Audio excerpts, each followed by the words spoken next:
একটা চাল কুমড়ো, এই চাল কুমড়ো দিয়ে আজকে শুক্তো করব।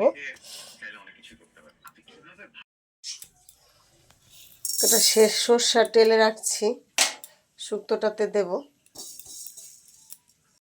কড়াইতে জল দিয়ে দিয়েছি, দিচ্ছি চাল কুমড়ো আর কটা আলু সেদ্ধ করে নেব। কটা বড়ি ভেজে নিচ্ছি। চাল কুমড়ো আলুটা সেদ্ধ হয়ে গেছে, এখন আমি নামিয়ে নেব। কড়াইটা বসিয়ে দিলাম, দিয়ে দিচ্ছি ঘি,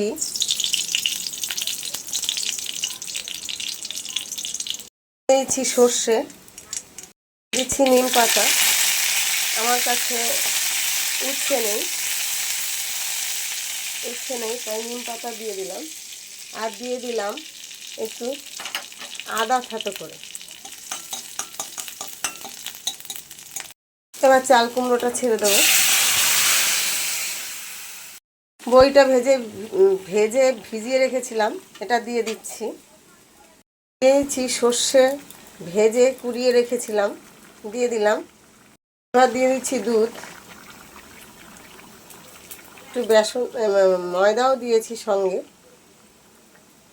দিয়ে দিচ্ছি চিনি আর একটু ঘি দিয়ে দিচ্ছি। এবার নামিয়ে নেব। ভালো লাগলে একটা লাইক কমেন্ট শেয়ার করে দেবেন। ভালো থাকবেন।